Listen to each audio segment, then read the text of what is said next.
They hadn't called in 3 years. Not on my birthday. Not when I had surgery. Not even when their father died. And yet, there they were, my 3 children, standing on my porch like polite strangers, cars still ticking behind them, smiles already rehearsed. I was watering the begonias when I heard the doors slam. 1, 2, 3. I set the can down slowly, wiped my hands on my apron, and watched through the screen door as they walked up the path. Kevin led the way, briefcase in hand, wearing the same suit he always wore when he wanted something. Patricia followed, heels sharp against the pavement, sunglasses pushed into her hair like she was on her way to a photo shoot. And then Danny, my youngest, hands buried in his pockets, eyes anywhere but on me. 68 years old, and I still knew them by heart. "Mom," Kevin said brightly, stepping onto the porch. "You look great. The garden's really coming along." I didn't move aside right away. "The garden's been coming along for 40 years, I said. "You've just never noticed." Patricia laughed too quickly. "You're still sharp," she said, lifting a paper bag. "We brought lunch." I let them in, not because I wanted to, but because I always had. Old habits like that don't fade easily. They settled into the living room, the same room where I'd read bedtime stories, helped with homework, and spent the last 5 Christmases alone while they celebrated with their in-laws. The furniture was worn now. The curtains faded. But the walls were still lined with their childhood, school photos, graduations, wedding portraits. Proof of a life I had poured myself into. When I came back from the kitchen with tea, Kevin had already spread papers across my coffee table. Real estate listings. Charts. Graphs. And right there, circled neatly in red, was my house. "Mom," Kevin said, clearing his throat, "we think it's time to talk seriously about your future." That was when I understood. They hadn't come to see me. They'd come to sell me. They sat in the home I had built with my whole life, calmly dividing it up like an inheritance I wasn't finished living in. And that was the moment something in me finally hardened. Kevin slid the top document toward me like he was offering dessert, not dismantling my life. "It's just planning, Mom," he said smoothly. "You're not getting any younger. This place is too big for you anyway." Too big. I stared at the paper. A valuation report. Market estimates. Suggested timelines. They had done their homework without me. Patricia leaned forward, resting her elbows on her knees. "We're not trying to push you out," she said, voice gentle but firm. "We're trying to protect everyone. Property taxes are rising. Maintenance costs are climbing. Selling now makes sense." Danny still hadn't spoken. He sat on the edge of the armchair, jaw tight, eyes fixed on the floor like a child waiting for permission. I picked up the report slowly. My name was printed at the top. So was Kevin's, listed as authorized contact. That stung more than I expected. "When were you planning to talk to me about this?" I asked. Kevin didn't hesitate. "Now. That's why we're here." I looked at each of them in turn. These weren't careless suggestions. This was a coordinated visit. A script. A shared objective. "And where," I said calmly, "do you expect me to go?" Patricia smiled. "We've looked into assisted living options. There's a very nice place about 40 minutes from here. Safe. Clean. Social. Assisted living." I thought of the stairs I climbed every morning. The garden I tended with my own hands. The neighbors who checked on me daily. The kitchen where I still cooked full meals without help. "I'm not sick," I said quietly. "No one said you were," Kevin replied. "But you are alone." That word landed heavy. Alone. As if it were a weakness. As if it were an inconvenience. I set the papers down carefully, aligning the edges the way I used to straighten homework assignments when I was still teaching. My hands didn't shake. My voice didn't rise. "You didn't come to ask me," I said. "You came to convince me." Danny finally looked up. For a split second our eyes met and I saw it. Guilt. Regret. Fear. But he said nothing. They thought this was a discussion, but sitting there, surrounded by my own children and their quiet calculations, I realized they had already decided my place in their future. I didn't raise my voice. I didn't tear the papers. I didn't ask them to leave. Instead I stood up. Kevin paused mid-sentence, clearly expecting an argument, maybe even tears. Patricia leaned back slightly, already bracing for resistance. They had rehearsed this moment, but not what came next. I need some air, I said simply. I stepped out onto the porch, the screen door creaking softly behind me. The autumn breeze carried the smell of damp leaves and distant wood smoke. For a moment I let myself breathe. 40 years in this house, and suddenly it was being discussed like a line item. Through the window, I could see them talking in hushed voices. Kevin gesturing. Patricia nodding. Danny still silent. When I came back in, I didn't sit down. "You've done a lot of planning," I said calmly. "Impressive, really." Kevin smiled, relieved. "We just want what's best." "I'm sure you do," I replied. "So tell me something. When did you decide this was necessary?" Patricia answered too quickly. "We've been talking about it for a while." "How long is a while?" She hesitated. "Just a second, but it was enough." Kevin jumped in. "Months. Ever since Dad passed. We didn't want to overwhelm you right away." That was when I noticed it. One of the documents wasn't like the others. Different letterhead. Different formatting. A legal summary, highlighted, annotated. Picked it up. "This says pre-authorization for sale," I said, "with contingency signatures already prepared." Kevin's smile tightened. "That's standard." "No," I said evenly. "Standard is discussion first. This is execution." Silence settled heavy in the room. I looked at Danny again. This time longer. He swallowed. "Danny," I said softly, "when did you first see these papers?" His shoulders tensed. He glanced at Kevin. "At Patricia. Last winter," he muttered. "Winter. Before my birthday. Before my surgery. Before they stopped calling altogether." I nodded slowly. "Thank you for being honest." Kevin snapped. "Mom, don't turn this into." "I'm not turning anything," I said. "I'm noticing." I placed the papers back on the table, stacked neatly, just as they had laid out my future. "I need time," I said. "And until I say otherwise, nothing moves forward." Patricia's jaw tightened. Kevin exhaled sharply. "That's not really how this works," he said. I met his gaze, steady and unflinching. "It is when the house is mine." They had come prepared to manage me, but standing there, watching their certainty crack, I realized they hadn't planned for resistance. They stayed another 20 minutes after that, but the visit was already over. Kevin checked his watch twice.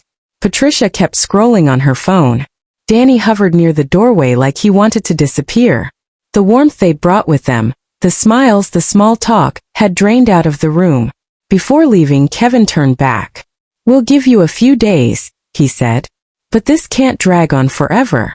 I nodded politely. Nothing worthwhile is ever rushed. The door closed behind them with a soft final click. That night sleep wouldn't come. Their words replayed in my head. Not what they said, but how they said it. Too polished. Too prepared. Too urgent. The next morning, I pulled out the old filing cabinet in the study. It still held decades of paperwork, tax returns, insurance policies, utility bills. I hadn't needed most of it in years, but something told me the answers were already here. Halfway through the second drawer, I found it. A property tax notice. Not from my house. For another one. The address was unfamiliar. Just outside town near the river. I stared at it, heart thudding. The notice was recent. The name listed wasn't mine. It was Kevin's. I sat back slowly, the room suddenly too quiet. They weren't trying to move me for my sake. They were trying to move me for theirs. I spent the next 2 days digging. Online records. Public listings. Quiet phone calls to the county office. Piece by piece, the picture came together. Kevin had bought another property. A risky one. A fixer-upper purchased at the wrong time with the wrong loan. And now the payments were squeezing him dry. Selling my house wouldn't just free me up. It would save him. On the third day, Patricia called. "Have you thought about it?" "Yes," I said calmly. "I have." There was a pause. "Too long?" "And?" she asked. "I'm not selling," I said. "Not now. Not later." Her tone hardened. "Mom, you're being unreasonable." "No," I replied. "I'm being informed." Silence. Then a sharp inhale. "Kevin's going to be upset." I looked around the room, the furniture I'd paid off, the walls I'd painted myself, the life I'd built piece by piece. "He'll survive," I said. They wanted my house to fix their mistakes, and once I saw the truth, I knew this wasn't just about property anymore. Kevin didn't call for 3 days after that. On the 4th, he showed up unannounced. I was in the kitchen kneading dough when I heard the knock, firm and patient, the kind that assumes you'll answer. He didn't sit down this time. "You embarrassed me," he said, standing in the doorway like a stranger who'd wandered into the wrong house.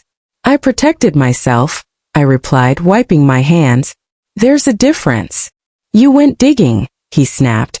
"You had no right." I met his stare. "Everything tied to my name is my right." His jaw tightened.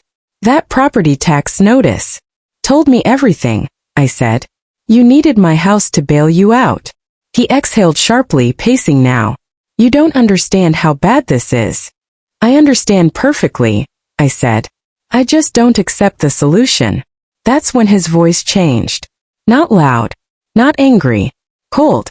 "If you don't cooperate," he said slowly, "we'll have to explore other options." My hands stilled. "Like what?" I asked. He hesitated just long enough to make it clear he'd already thought about it. "Power of attorney," he said. "Medical evaluations.